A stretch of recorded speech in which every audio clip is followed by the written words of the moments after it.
ang dessert o merienda natin. Munggo, sago, at kamote. Napakasustansya po nito. Ipapaliwanag natin mamaya.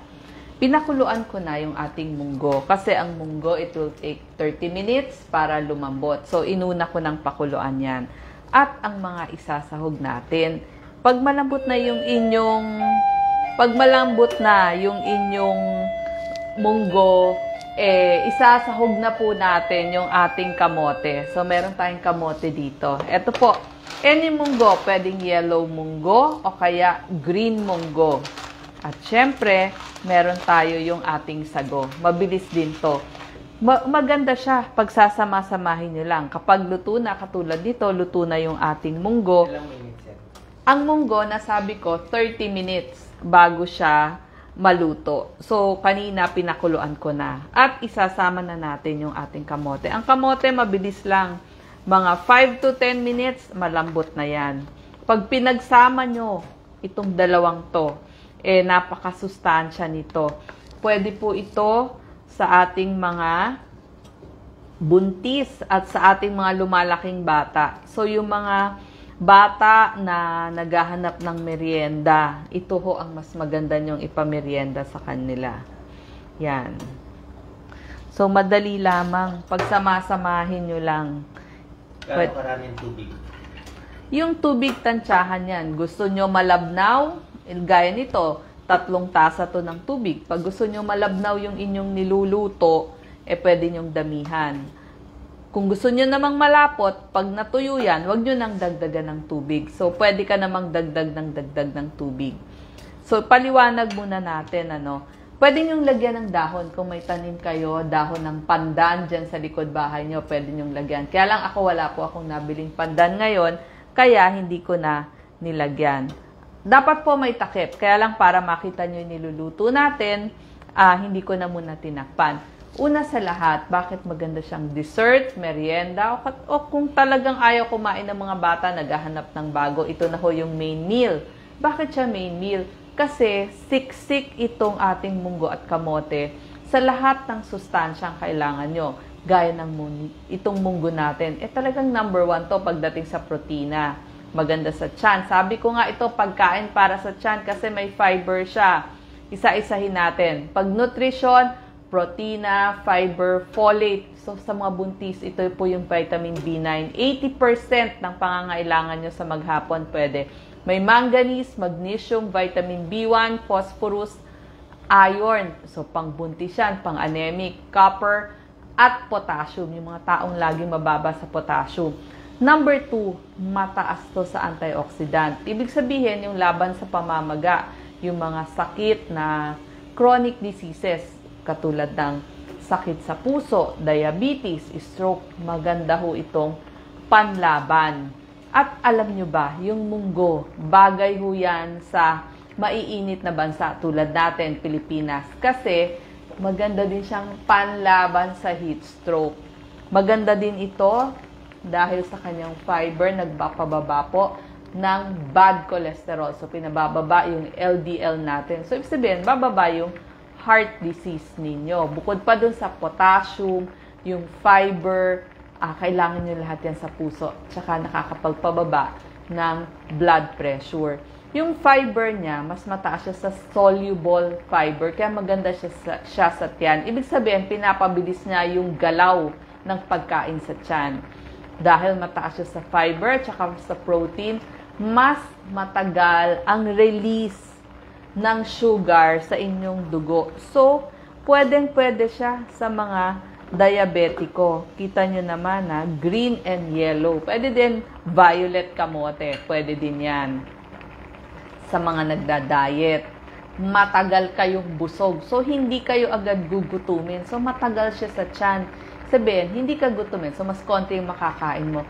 Pero bagay to sa mga batang gutumin. Kasi, mas matagal silang busog. Tapos, sa buntis nga dahil sa folate at iron. Yung kamote, pack din yan sa lahat ng nutrition, vitamina, mineral. Pareho silang superfood.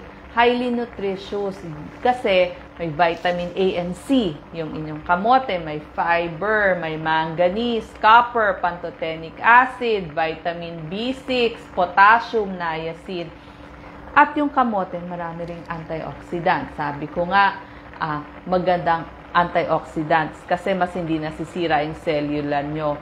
Sa tiyan, may soluble at insoluble fiber. So, para yan dun sa lining ng inyong bituka. Tsaka mas binubuhay niya yung mga good bacteria katulad ng lactobacillus tsaka yung bifidobacterium. Anti-cancer din siya.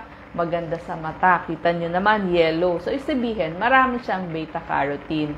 Tapos, sa utak, sa immunity. Yung iba, pwede nyo na rin ilagay yung...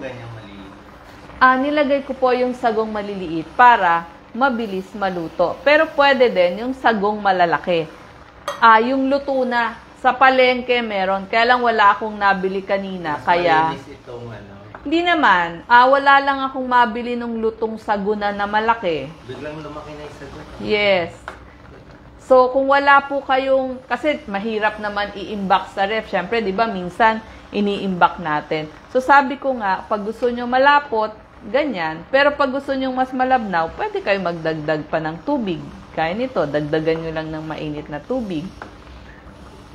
Pag kulang sa tabang, pwede ho kayong maglagay ng... Pag kulang sa lasa at matabang, pwede ho kayong magdagdag ng white sugar or brown sugar.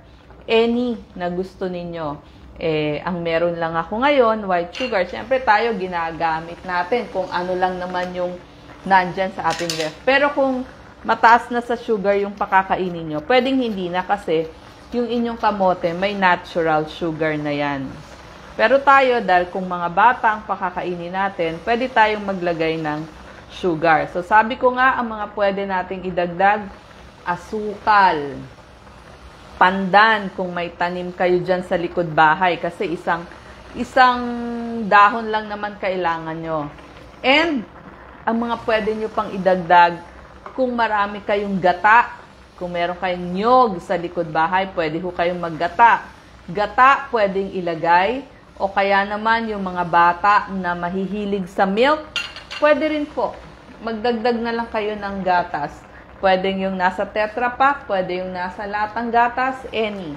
Pag ho inilagay nyo yan dun sa inyong kamote, munggo, sago, masarap po yung merienda o kaya naman main meal. O mainit? Pwedeng any. May mga tao kasi gusto yung bean nila mainit. Iba-iba po eh. May gusto mas mainit na dessert. May iba gusto malamig. So any, pwede nyong ilagay sa ref, palamigin ninyo. Sabi ko nga, kayo mamimili. Pwedeng gata ng nyog, pwedeng milk, or pwedeng wala. As is lang, kung wala kayo lahat nun. Lagyan nyo na lang ho ng konting asukal. White sugar, brown sugar, any is okay. Yan, hindi ba? Ang ganda. Napakasustansya. Okay? So, yan ang magandang ipamerienda sa mga bata kesa bibigyan natin sila ng mga processed foods o mga mamantikang mga kung ano-ano. Ito po maganda. Pwede rin ho itong ipakain dun sa mga merienda sa bata sa mga eskwelahan. Sa senior? Yes, sa senior maganda rin ho ito. Hindi ho totoo na magkukos ito ng arthritis. Antioxidant nga laban anti-inflammatory. So, hindi po totoo na magkukos siya ng... Kasi galing siya sa plant. Plant po ito. So, hindi gaanong nagpapataas ng uric acid. Okay? So, ito po ang ating masustansyang dessert at merienda ngayong araw na to. Paano malalaman kung cook na? Luto na? Malambot na yan. Dapat malambot na. Malambot na yung munggo, malambot na yung inyong kamote at sago.